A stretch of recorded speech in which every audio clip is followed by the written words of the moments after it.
Initially inspired by Enix's Dragon Quest, Final Fantasy, hereby referred to as Final Fantasy 1, to prevent confusion with the series name, set a standard for role-playing games in the last 2 decades. Players assumed the role of the Warriors of Light on their quest to restore the world's 4 darkened crystals to their former glowing glory, a quest that will take them across time and eventually the entire world.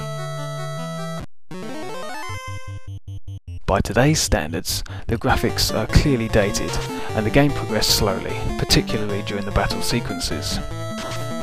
This, coupled with the fact that it is the series' pilot game, has led to a number of remakes and re-releases.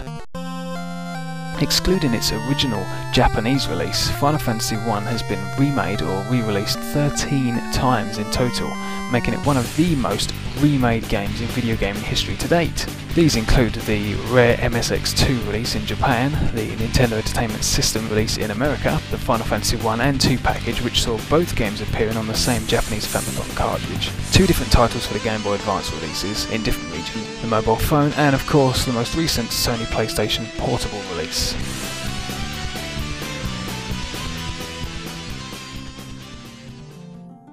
For the sake of not giving you all eye strain, I decided to continue this introduction on the PlayStation 1 remake.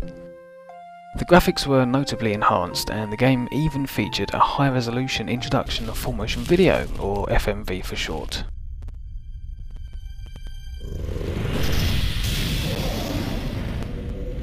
I'm not sure what relevance that FMV had to the game though. The combat system was revolutionary in that you could see all the participants of the battle. The monsters were on the left and your party was on the right. The battle animation varied depending on what weapon the character was using or what spell was being cast.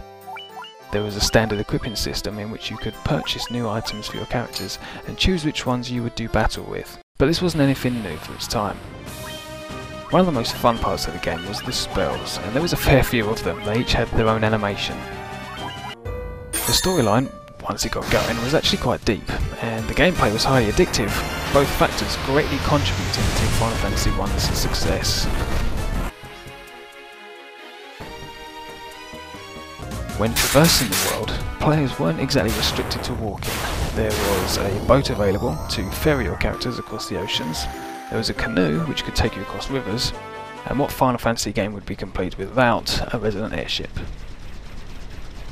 Finally, Bahamut makes his appearance as a friendly dragon who upgrades your characters to advanced classes.